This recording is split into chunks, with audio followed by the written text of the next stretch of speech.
Okay, it's 6:30 and it's time to call the Richmond Township Planning Commission meeting to order.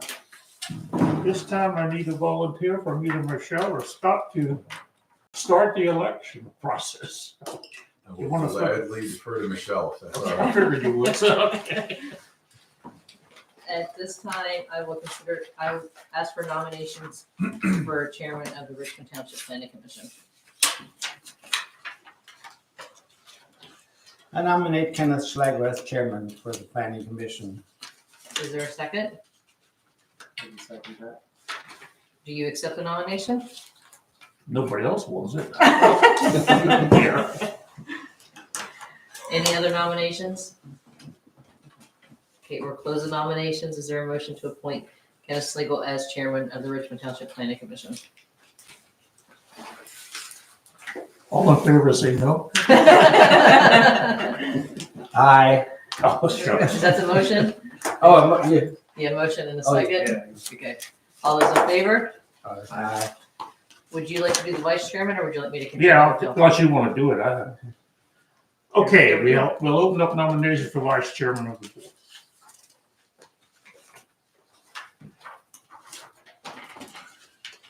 I nominate Sam.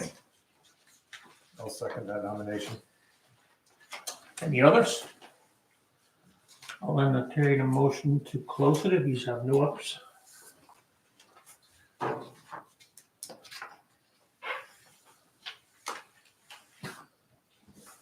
It's a talkative group. Can I make a motion to close it? Go ahead, I think. I'll You're make a one of motion to us. close it. Okay, we have a motion, do we have a second? I'll second. Nick seconds, all in favor of nominating Sam for vice chairman, signify by saying aye. Aye. Aye. Opposed, no? Sam, will you accept? I accept. You're stuck, okay. How about, let's see, what do we need, a secretary? I'll nominate Michelle. Not yet, Michelle. I was like, wait a minute. Jen. Jen. I'll second. Thank you, but I decline. Too late. I'll second. Okay, I have a nomination of Jen and Nick seconds. Is there any discussion? All in favor, say aye. Aye. Opposed, no. Motion carried. Okay, we don't have to do any more, I don't think. No. No. Okay. We'll go on with the minutes. I think you have the minutes for 2 meetings because Sam was, okay, We did on not the have, board of the, we did not have enough people present at the November meeting that were present at the October meeting to vote. okay. Well, Sam was a member of the board and he couldn't really vote. So. Well, that was for November's. That was for But November. I was not here for the October Okay. meeting. Okay, we have the minutes from October to approve. Do I have a motion? I'll make a motion to approve. the Nick has October moved. Do I have a 28th. second? Ben seconded. Is there any discussion or question? All in favor, say aye. Aye. Aye. Opposed, no. Motion carried. The November minutes. I'll entertain a motion for that. I'll make a motion to accept those minutes. Okay, Sam moves. Do I have a second? Ben seconds. Is there any discussion or question? All in favor, say aye. Aye. Aye. Opposed, no. Motion carried. And then Nick abstained from November and Sam abstained from October because they weren't present. We got that straightened out? Okay. I heard that, but. Okay, how about we go to what are we doing here? We're going to Scott for the first item on the under business. Well, let's ask for public participation. You guys talk later. There's none here, so we don't worry about that. Old business, none. New business, Walbert Funeral Home. So that plan did come in. That was submitted, and just to make sure the sketch plan is correct. That's So the sketch plan is what they had submitted for subdivision of the existing Walbert lot. There's the existing property where the buildings are now, and then the leftover was subdivided as you see it. We issued the letter. If you've had a chance to read it, they're here. So typically we'll allow them to kind of describe what's going on, answer any questions they may have or discuss what's needed. If there's anything else that you would want to have questions on, you can always ask that as well. If you want to go ahead. Sure, Chuck and yeah. Mr. All right, thanks, Scott. Good evening, everyone. My name is Chuck France. I'm with C2C Design Group. With me this evening is Russ Walbert. And we're here this evening to talk to you about Russ's property along 222, which is just north of the Sheets. I think everybody knows where Russ's funeral home is located. As Scott had mentioned, what's in front of you this evening is a sketch plan. It's a sketch plan for subdivision. There's no land development necessarily proposed as part of the sketch plan, just subdivision at this time. To give you a little background on the property and just maybe to refresh your memory a little bit, I know this went through not too long ago when Russ wanted to put another accessory building on the property. So I think the planning commission had a chance to take a look at that back then. But again, just to remind everybody what we're looking at, the property in total is about 11.4 acres. About 2.1 of those acres are located in your C2 zoning district. So if you see this sort of thicker dashed line in through here, that represents the C2 zoning boundary district. So that's about 2 of the 11 acres is located in the C2 district. The balance is located in your RA zoning district. So a little bit more than 9 acres is located in the RA district. Current uses of the property, obviously there's the funeral home that's located there. And the balance of the property is used for ag, for farming on the property. What's being proposed, and as Scott had mentioned, we're creating a couple of lots here. We're proposing 2 additional lots on the property. The first lot is about 1.5 acres, and that would be just north of the existing funeral home. And that would have frontage along 222. The second lot that we are proposing to create is a little less than 7 acres. I'm going to refer to that more as the back property. That property would have frontage on 662. The remaining lot then is what we refer to as the residue lot. And that residue lot is approximately 3 acres. And that would essentially retain the funeral home use on the residue lot. As far as the uses go, again, this is a subdivision plan. We're not really proposing, nor does Russ have any intention of doing any land development specific to these lots. However, the anticipated use for lot 1 would be a commercial use, and then lot 2 would be a non-building lot. This would be continue to be used for ag purposes, so basically continue to be farmed on lot 2. And then obviously the residue lot would continue to be used for funeral home. That Scott has, his office has prepared a review letter. There are a couple of items in the review letter I know that you have bolded, which probably match what we would want to talk about as well. Just in the way of background, maybe to kind of lead into that discussion, I'm sure Scott will get to this too, but this property was subject to a zoning hearing board decision.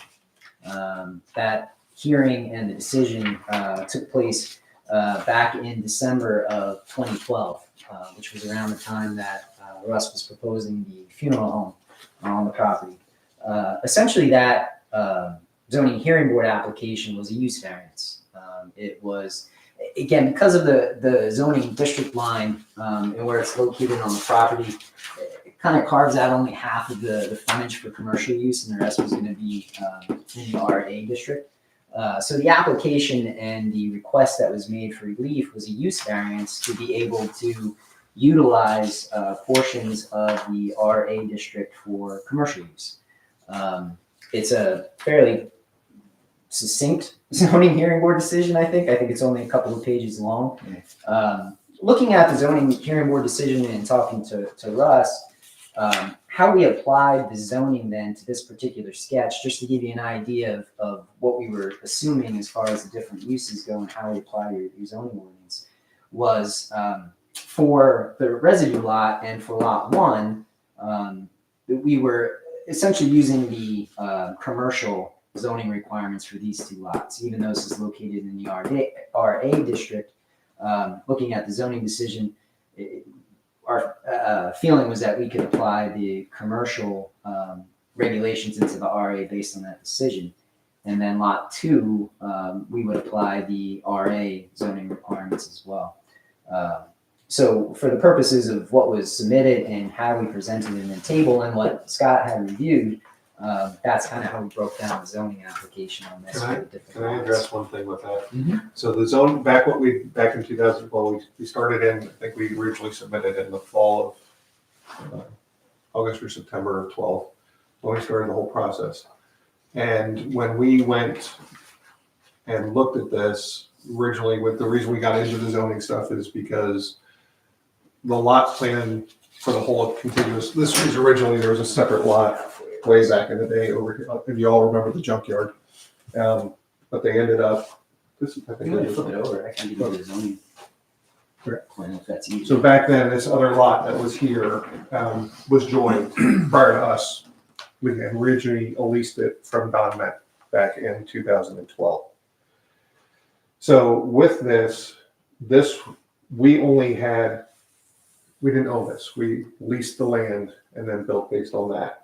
This was something Don Met was going to develop. So Joe Keefe was the attorney at the time. I'll leave it at that. But with the zoning hearing board and us back at the time when we went through the zoning hearing, the understanding that this did not actually work with Berks County's zoning plan overall, as far as having a contiguous lot be split up. So we weren't interested in this ever being anything but farming, still not. But what they did back with the zoning thing is they said, well, this line should be extended to the tree line. That was what we discussed in the meeting and so forth. I didn't have any interest. This wasn't ever going to be something that was going to be done then. The only reason I now own it is because particular individuals informed me Sheets was looking to, they were working on a lease with Sheets to take over this portion and to put tractor trailer parking in. I had my thought of what all of the people I know that it's been the 20 some years I've been in Richmond Township and doing things. I don't think that ever probably would have gotten approved, but my biggest fear was that was going to happen. So then I ended up purchasing the land from Don Met. So with that, and of course, Sheets only was looking to do the septic thing, which ended up coming through here as well, which never happened and why they're doing what they're doing now. But this originally was always, after the 212 meeting and in the zoning board that was discussed, this was never something that was part of a funeral home project. It was something that was a separate commercial project at the time, and the zoning line was what we talked about in the meeting and what the variance was to extend it over here, so that way whatever this development, all this, was going to be within the C2, and that's what the zoning discussion was and what we went for the approval for and subsequently got after that December meeting. So that was the original stuff, and this has never been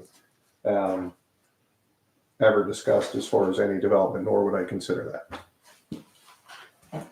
So the variance was issued back in? Yeah. Okay. Yeah. So So, the, and the other thing was I was told because we discussed at the meeting, it really needed to be changed on paper, not just the zoning thing. The best thing would be to do is to change the zoning map and so forth with Berks County, and that was going to be done and was never followed up on, which is the only reason we even have to even talk about it today. Because we were all in agreement that it made sense back then for what the project was.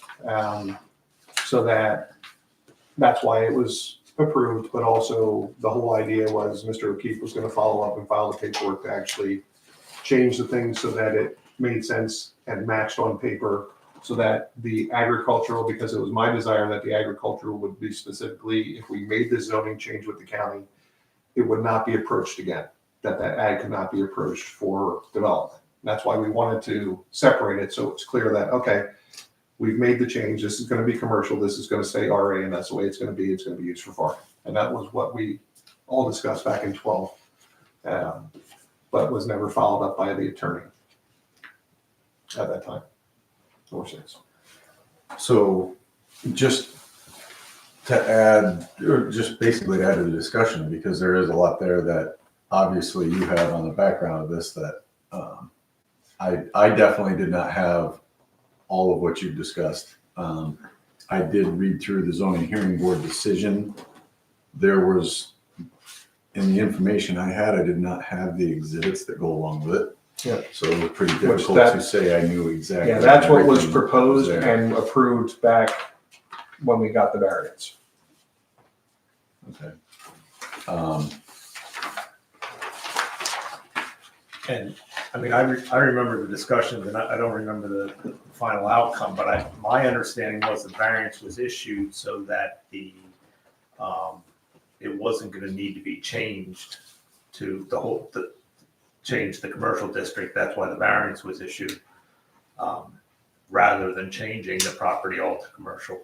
So for what he's saying is for that commercial to carry through to the edge of the property boundary. That's what the variance was for. Well, the variance was issued so that the maps wouldn't have, or this is what my recollection, so the maps would have to be changed. Or the variance was issued to use the resident RA for commercial for that entire front lot. Yeah, and Because if we would have changed it, you would have needed a variance. right, but we were doing that for it, but he was going to follow up and it would have been our expense to go and do all that stuff, but he was going to follow up so that whenever a land development plan then came in, because I didn't own it at that point, he was following up, yes, on my behalf for my portion of this that I was doing to clean that up as far as the county plan, but this was more for Don Min at that point that he was going to follow up. But obviously they had discussions and didn't follow up. But yes, the whole idea was, since we were using a fair portion of what we were over to the tree line there, that variance was given to use right from, to keep I think it's a 600-foot drop from I can't remember the exact number of feet off of 222 to that straight red line you see, that would be for there all the way to the tree line with Richmond Elementary or the Y, whatever it is now. That would be the commercial side, and that's what that zoning variance hearing is held for. Scott, do you have the exhibits now? I don't think they were part of what you guys had for record as well. We never located them that I'm aware of. I'm just unfamiliar with a use variance for a structure that's not proposed yet, or a use that's not proposed yet. Like the rezoning would make sense. But I don't, and I vaguely recall this, I was new with the firm, that the variance to the parking could be on the lot and exceed that. I don't recall ever seeing a variance to allow a use, an undefined use. I've never seen a variance to extend a zoning line. Yeah, And I believe that the variance was issued so that what's shown there on the plans could be done, because that's Right, that's the what Don funeral had. home, yes. Well, no, No, that they had those Don's plans. buildings. Yeah, Don had those plans, or that was the reason that they were applying for the variance for those commercial buildings that he wanted. Yeah, it wasn't just for the funeral home, it was also for those buildings. We're 6,000 square foot worth of commercial. that was one of the other. You missed the memo. He didn't know until right now. He was actually like, Welcome, Matt. Sorry about that. until you're saying this, it's tough to, now that you're saying it, there is language in here talking about where was it? 2 structures and accessory uses to be devoted to a commercial use on the premises is not a permitted use. 2 structures and accessory, I was getting the impression that it was all part of the funeral home, the buildings and the extension. No, that was Don Met's portion of it. And he was the owner of the property, and that's why the zoning variance was through him. I was the lessee at that point. The other part why I said it didn't seem that this could be extended over as part of this plan was it didn't show this didn't seem like it was a subdivision of the property. And then once you subdivide a property and try to extend the same rights in that variance to a new property that may have different commercial uses that weren't discussed at the zoning hearing board. To me, you're changing what was presented at the zoning hearing board for that variance, but I don't know if that's necessarily, I obviously may have missed some of these exhibits, which could have possibly clarified a little more than I have. I don't, because we searched, Jen searched, we've searched, I don't know who has these exhibits. Mhm. So, Michelle, are you saying we need more time on your part? Well, this is just a sketch plan anyway, but, it's not an official submission. I mean, I think the simplest thing would be move to the zoning district line, and I don't know why that didn't happen in the past, short of the attorney not following through. The other issue that, when did we rewrite the zoning ordinance? Because if this decision was in 2012, did any zoning amendments change? Does that say 15? To ordinance number 2011 dash blank. Oh. But 2015 was the last one. Yeah, I didn't have, it just doesn't have the proper date on the front of it here. Is there a date on the signature page, like the very last page? Which $5 is blank. I'm close. Okay. Sometimes if Put the it's, signature page in there. we must have did it as an attachment then. Yeah, this might have just been a copy we had floating in there instead of an official. Well, if we did the ordinance adoption by attachment, then you may not have the ordinance. Yeah.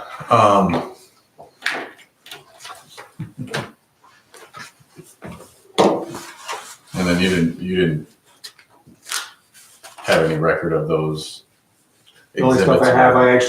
the only stuff I have has come from my builder and stuff that we used based on this, because Don was the owner of, Don's Limited Partnership. I ended up buying Don's Limited Partnership, but the only thing I got for that was a bill. Who was the zoning hearing board solicitor? That was, Ziegler. But with the other stuff that I was pulling out, I did not find it. I don't want to do Oh, okay. Because that's the only thing that I was looking at. Right. Was that. So we'll take another look. Yeah. See. Yeah. It was filed under. Okay, you guys tell me where we want to go. Yeah, I think this is a conversation we need to have with the zoning officer and see if we can find any of the exhibits. yeah, I mean, as you were saying, Chuck, the decision itself, It's very, I mean, really, it's 4 pages total, but some of that's even signature pages, so the details just not great to be able to, so what, if that's the appellant's proposed direction of a structure to be used as a funeral home on the premises in question is a permitted use thereof. What building was that at the time? The one in the back? The funeral home building, the main one. Okay, so that was for the main one, and the accessory building there is shown at the time? Yep. Or was that later? No, that was our, the original buildings were, these are, because the other side has the current. So these were the original buildings, and this is what Don Met was proposing, and all of that was what was discussed in the zoning hearing board. So I think, Scott, to your point, I think since this was located in the C2 district, I think that's where that wording comes from, was that this was a use by right, but then the accessory structure and then the additional structures were not in the C2 district, they were in the RA district, so that's where I think the rest of that wording comes from. What's the date on that plan? I think this was 2012. What's Greg's date on this? Yeah, this was September 6th of 2012. This was probably associated with your application. Yeah, the whole, this was all part of the, everything got submitted, and then it got broken out based on what we needed to do. Yeah, and it talks about the appellant, this is just the conclusion, the appellant proposed erection of 2 structures and accessory uses to be devoted to commercial use on the premises is not a permitted use, which is working towards they found the hardship, unique physical circumstances. But does it talk about what are the other proposed uses? So this appellant is the leasee of the portion of said property here in the premises. I remember Because they that's- talked about the specific uses and it was restricted as well. Like commercial office and stuff like that was allowed, but they weren't allowing, like, there was a whole slew of things, but nothing I would ever want sitting next to my building anyway. I remember. What is shown on the plan as possible uses? I think it just says commercial space on both these. so Just it's more says like a commercial generic- building. Yeah. Yeah, it's very generic on that. And the appellant is the lessee of the portion of said property, the premise, which I think is the overall property. The subject property is undeveloped. Appellant proposes to devote the premises to commercial uses. So that helps with, so premises is hard to say for sure because it's split, not just in the front by the commercial and then, but the rear property, and it seems like they wouldn't, nothing when the back was proposed to be commercial, so I say the premises was to be commercial. I think the exhibits, like, without the exhibits, it's hard to classify it. That could make sense with that line going across, but Would anything get resolved by just doing a zoning map change? Would that make it easier? I think the map change would make it cleaner in how we're applying the zoning requirements now. I think the use for the need for variances, I think would probably go away. I know we have to have a conversation about the frontage part of it, but if it was, just changed and the map was changed to C2 along the frontage there, following the lot lines that we're proposing, I think that would. How about if you and Michelle get things straightened out, we go to preliminary to final? Because part of the discussion with, and why the variance was issued, because the way it's the commercial district at the intersections, it's so many feet back and then so many feet from the Yeah. intersection. Correct. And there was discussion, I think it must have been Attorney Harkin, about, if we change it here, then we have to change it through all our intersections going all the way down 222, or we open ourselves up to having. Oh, I thought it was already changed. oh, you're saying if you did make that change, If then we you're made gonna the have change the at this, appeal. it was gonna open it up at, all the way down through at the. Now I recall those discussions. Because it was, because the way it's Everything's set up based off of now, that it's offset. whatever, the 80-foot off and then whatever. That's probably why I didn't follow through. And that's I think why the variance was issued instead of the map change, was that concern. Because you don't want to open Pandora's box for any of that other building either. Do we- Yeah, all those zoning lines are not necessarily Because, running with a property boundary. right, and Basically that what was it Joe is. Keith's argument, was that, you can't have a property with multiple, they have to file, or follow, property lines. Is there any, and I think it's probably too much, is there anything in the zoning ordinance that automatically, like when a property is split? Like 30 feet. Okay. I was just probably. Yeah, there was discussion somewhere in the previous land development that talked about that, but I think that probably helps you out with that accessory building. And Yeah, it still wasn't enough for the accessory building. That's why yeah, that it's is the not variance. just enough. that- Right. So, yes, but not enough. Yeah, I think we're going to do a little bit more homework.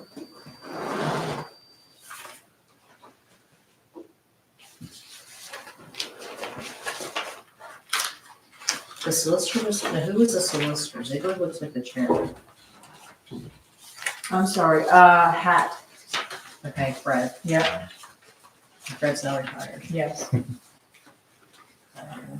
Hopefully on a beach somewhere, but anyway. Honestly, like the discussion we're having here, this line continuing to here, it does seem to make sense with the way some of this was written. But without having that in the exhibit, that's why. I'm seeing it now a little bit more, but it's without that exhibit, it was hard to. Well, there was two 'Cause it names references- involved in it, which was Walbert, which was the one I was digging for the findings on, but I was not looking under that because I had no idea that was part of the actual thing, so that's another Don's thing. Limited Partnership is what everything was Don's filed under for Limited. him. Yeah, Don's LP, and then, which is now changed to Walbert Limited Partnership, but, filing back then, it would have been under Don Matt, Don's LP Yeah. or something like and I that too. didn't know that at the time when I was asked to look up the files, so that's something that I have to do some searching, researching, and see if there's any documentation in there. And that's what Don was asking for. He was asking for the commercial district to be extended down to the tree line, but it came back that the variance was issued rather than, moving that line so that they could do those. I recall that discussion, because I think Yeah, you I mean- drafted the ordinance and then it got pulled for that reason. I'll talk with Chris to see if Moving the Original, line yeah. obviously would be the cleanest thing, and it sounds like it was part of the conversation, but I can see why it would be, because I think all the commercial down 222 has those Same thing. offsets instead of following lines. Yeah, it's offset from the intersection both ways. Yeah, I mean, it makes sense. That's why that was a discussion point. besides this issue, is there any questions that the commission has pending our resolution of this discussion? There was a couple other comments in the Okay. review here that I think we're gonna talk about too. Yeah, no, that's fine, Scott. There's a couple in here that you referenced that, yeah, there were some typos or some things that we didn't. That we can clean up. I think comment number 4 is the one that Scott and I have been kind of trading some information back and forth on 4 to kind of get our arms around that comment. And Scott, do you want me to? Sure, Just I kind can- of paraphrase here what the issue is? Basically, the lot width for the zoning district.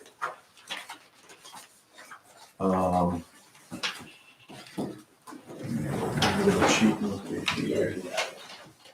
So both of them here, that's 80. I think it's 200. So if it were the RA, The RA. if this were RA, then the lot width is 200 feet for the property. It allows by definition, if there's some, what's that building? I think it was. You're talking about the half.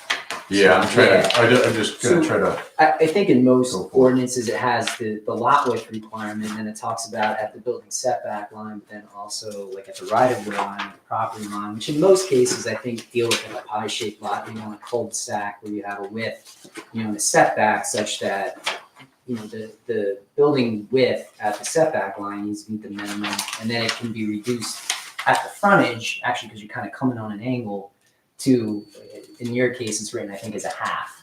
So in other words, if it was 200 feet on the lot width, as long as the lot width was 200 feet at the setback line, when you actually got out to the right-of-way line, it can't be any less than 100. So just, again, I think that one that always pops into my head is more like a cul-de-sac situation where you have lot lines coming in at angles, and it gets narrow as you get closer to the right-of-way line. I think that's how it's sort of written in there, Scott, in your definition. I did have a chance to go and take a look at that. Yeah, they say the width measured at the minimum building setback line between side lot lines and parallel to the front lot line, but in no case shall the street frontage be less than 1/2 of the required lot width. And that was with the street frontage. Obviously, the way it's written, you can have down to 100 feet.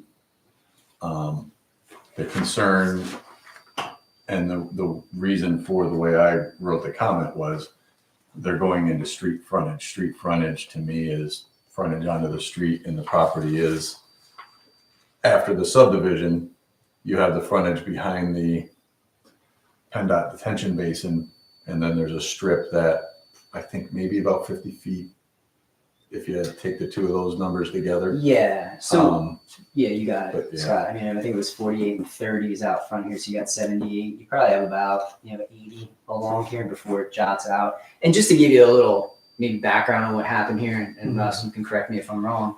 But basically, at some point when they did the roundabout, which I'm sure you're all familiar with, there was some additional right-of-way that was taken by PennDOT. This little cutout here was additional right-of-way that was basically taken for the Basically, what stormwater happened is basin. in January of 13, we went to PennDOT's. That basin was not on my plan anywhere. And we were there with 10 representatives of PennDOT, sat there and listened to them argue for an hour. And then one guy said, well, does he have his permit yet? And the other person said, no. They said, okay, we're done with the meeting. And then the engineer called me and said, oh, by the way, now you have to put a detention basin in. I said, why? We don't need it for the stormwater numbers. Well, you just do, or you're not going to get your HOP. So then I had to put that basin in at my own cost, and then PennDOT immediately came in and took it as soon as we were done. It was very convenient for They them, made changes to it too, didn't they? which Didn't they like make a smaller section and inside? I had to put in, it was crazy, it's 29 blueberry bushes and this and that and everything else, and had to be there to retain for the vegetation. And then PennDOT comes in and they mow it flat now. I saw that. Like, it just And I'm like, dumped on him. and my landscaper hates it because he's like, all right, I gotta make sure I stay around it. Because I said, don't touch this stuff. I don't want anybody. They came in towards the end of summer and just mowed it all that. So that was never part of my thing. That was something that PennDOT held my HOP over my head and said, you're not getting the permit unless you put this basin in. And they immediately took it through eminent domain. So that was our road frontage until they made me build it for $143,000 and then took it. Is that gonna be a shared driveway?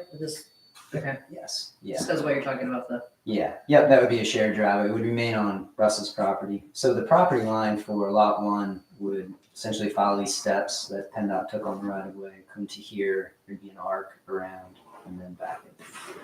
So lot one would sort of follow the edge of that. So the driveway would remain on the funeral home. Correct, yes. And then there would have to be some sort of agreement written. Yeah, because that, when we For get to shared that access. would be a condition, even if it's to you. But we'd have to have that. Oh, I want that because I want to keep control of it. So I think the question and what Scott, I think, was trying to get his arms around, and we were trying to trade some ideas on the history of what happened here with PennDOT, and then maybe diving into some of the definitions, is just more of applying this to the definition of lot width, and whether the frontage can count basically for each of these steps along here. Since it's all right of way in through here, and I did have a chance to take a look at some of the definitions, and I think where I was coming to, and certainly you guys can provide your thoughts on it, is if you look at the definition of street in there too in the zoning ordinance, I don't think it ever really mentions anything about cartway. It mentions right of way. So for the purposes of street frontage, if you're talking about street, the definition really dives into the right of way. Not necessarily the cartway. So while I understand there's a basin between the right of way and the actual physical road, I think the way the ordinance is written is that we would be able to count this as frontage along here for the purposes of then calculating the lot width. So I think we would meet the minimum lot width requirement through this section for this particular lot as it relates to 222. I think because we're getting the zoning officer involved, there's a reason to have him take a look at this, because as Chuck's saying, there's a lot of crossover definitions on this. I mean, lot width seems pretty straightforward, but then they allow for it to be less because of your, they allow it to be less between, but in no case shall the street frontage. So now you're getting into as long as you have street frontage at 100 feet. And as he's saying, I mean, I look at lot frontage. Lot frontage was another one I referred to him, and that's the portion of a block or lot with which fronts a single street. So if you go into the street definitions, then the street is a public or private right of way, excluding driveways. To his point, it says right of ways intended for use as a means of vehicular and pedestrian circulation, which provides a mean of access to abutting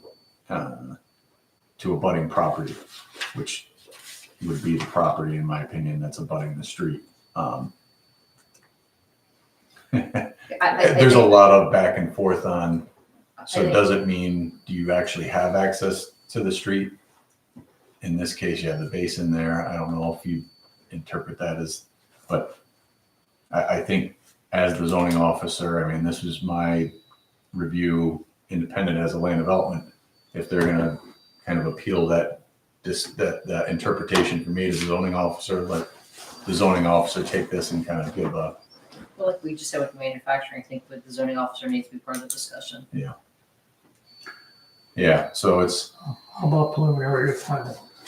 So the Um, intention, if I may pop in, Scott, and again, you can tell me if we're on the wrong track here, but the intention was, since it's a subdivision plan, not necessarily land development, the process we're hoping to follow would do a sketch plan and then allow to go sketch final on the submission, which is, I believe, what's allowed in your subdivision land development ordinance. yeah, there's a portion in there. And again, in the big picture, they're really looking to just subdivide lots here down to three. You can do it to 3 lots, and that's considered more or less a minor subdivision.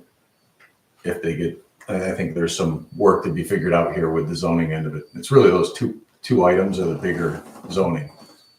There are some possible waivers that we should just quick touch on as well, but yeah, I think that in this case, given that it's just a subdivision plan, I think that would be reasonable for the sketch to final. Yeah, and once we resolve these issues, Yeah, agreed, because, I mean, it makes no sense really submit a final You plan don't until we have to, you know. don't have to take any action.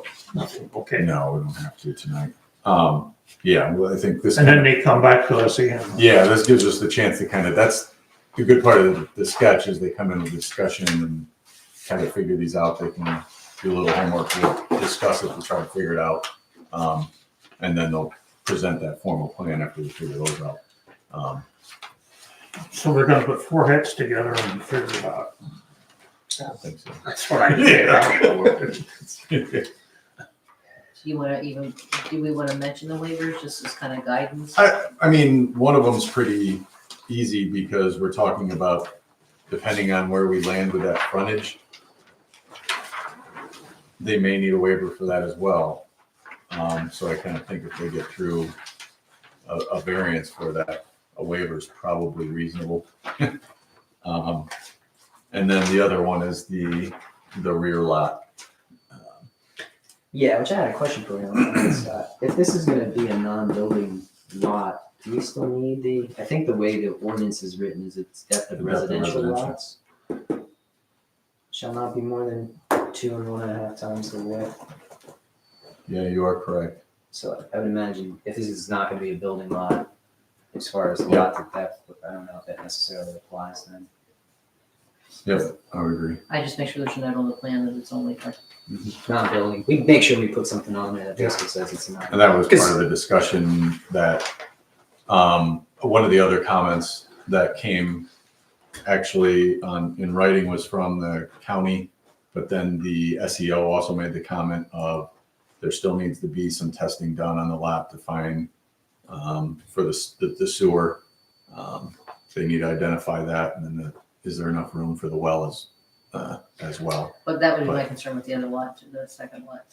Yeah, so we would basically do the non-building exemption from planning module for lot 2. We basically made that declaration for this lot, so we wouldn't necessarily do any testing on here, but yes, agreed. And we've had this conversation that there needs to be testing done on lot 1 to be able to make sure it fits with the layout and then. Yes, you seem to agree with that. Hopefully you do too, that the declaration allows them not to have to do the testing. For the ag lot. Ag lot, yeah, Yeah. ag lot. Yeah, it's the other lot that I was thinking of, because I know there have been some issues. Yeah, and you're aware, they discussed this with the Yeah. SEO as well, so there was some Yeah. testing We know issues in the we know we area gotta with do the what's in testing the there for sure, soil. 100%. So. Yeah. Um, Yeah, as long as that's documented and on the plan and everywhere about the ag, I'm fine with that. That's the other lot that I want to make sure. Yeah, I mean, those were, I agreed. The person who started the review here actually brought up that residential comment, and I forgot to make that point until you said it again, so. Yeah, I agree. The other comment was the septic in the back of the property. Does that access lane come into play there? Because the conversation I had with the SEO is that it can't go through any kind of septic field, but it also should have a 10-foot offset.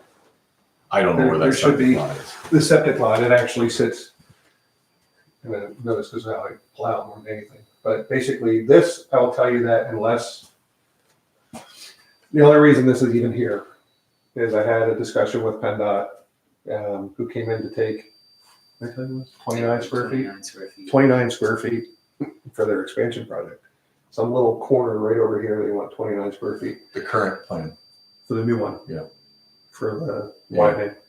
And they discussed how they're putting a median here entire, and it's only right in, right out for the entire section up here because there's more businesses here than there is in Maiden Creek Township.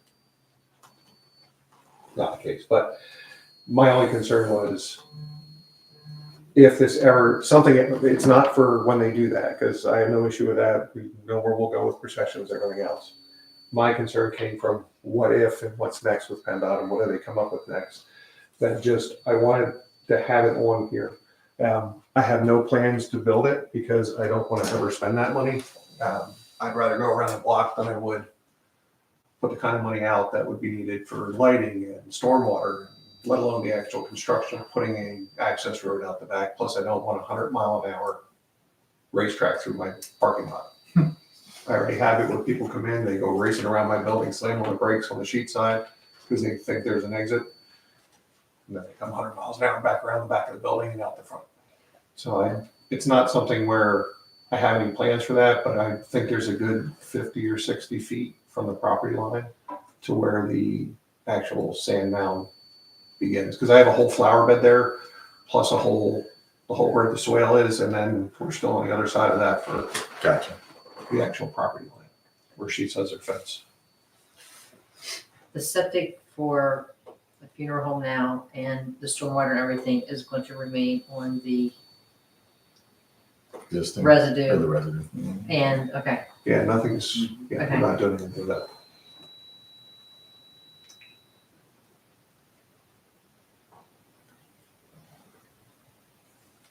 I just wasn't sure how, at some, it might have been a sheet. I know there were some issues and it was, there had to be easements and different things, but that could have been the sheets for project, so. I think I read that because I got all their decisions sent over to me as to why they had to break the lease. Another sad day. Yes, I just Yeah. want to make sure that you're, when you do the subdivision, you've got the space or whatever you need for that, so.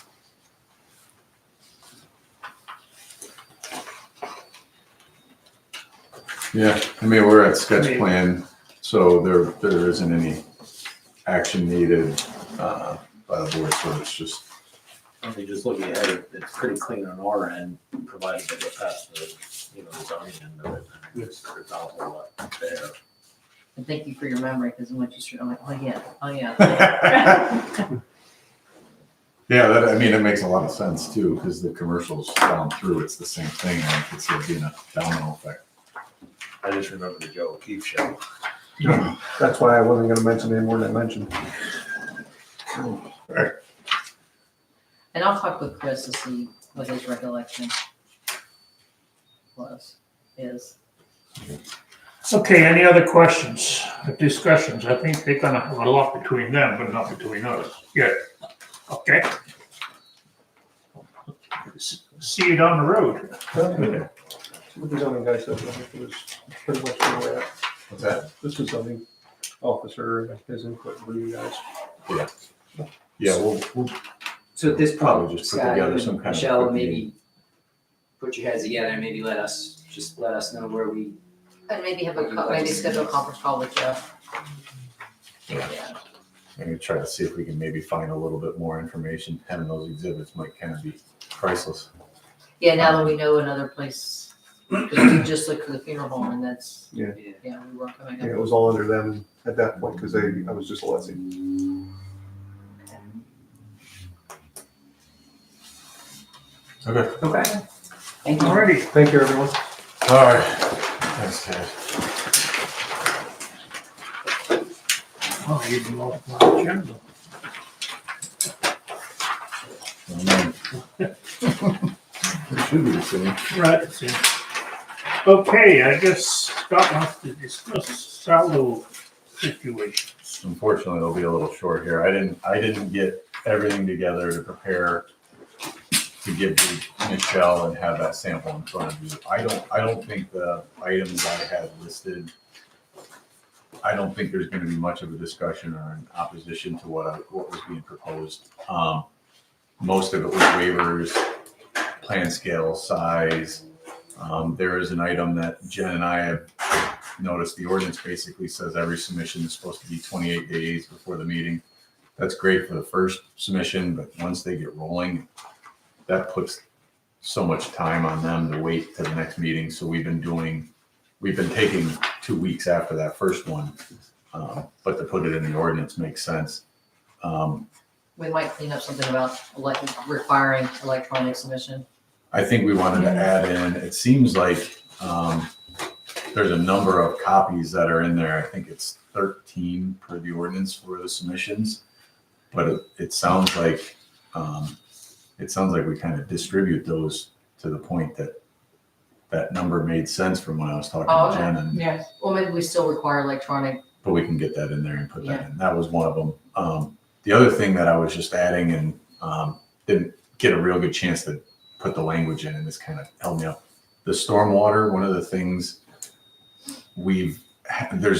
I'd say some ordinances have it, some don't, that the stormwater ordinance not only applies to anybody that has a stormwater plan, but it also applies to anybody that may be in violation of stormwater from their property or to another adjacent property, or just a general stormwater violation. Because the way it reads now is if they have a approved stormwater plan, or there's an existing agreement in place, but there's so many stormwater issues we have that are either just between property owners or something happens, there's nothing there, that you can kind of apply those when we have these stormwater issues. And it's not looking to try to be able to jump in and have us cause problems. It's to be able to point to something and say, To have a tool when needed. yes.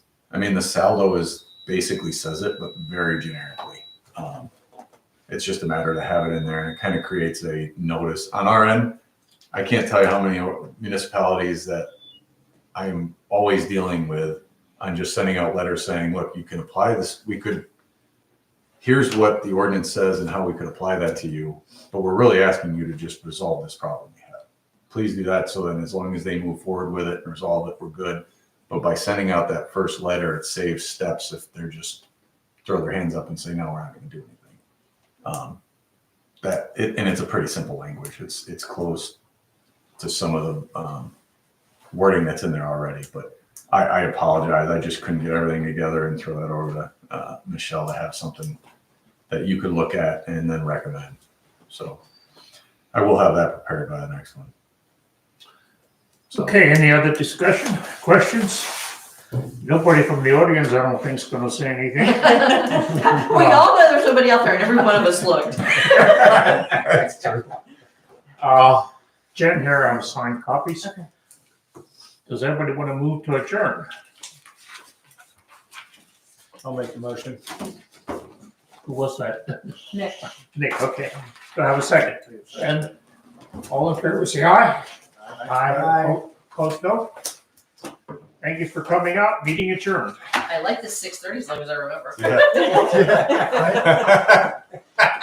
You won't forget anymore. No. I called Scott. It is 6:30, right? He's like, I thought you were calling me and telling me it was 6. I panicked for a second. I was like, oh no, it's a different time. Everybody's moving their meetings. Like, They have, yeah. yeah. So. And the board's actually 6 o'clock.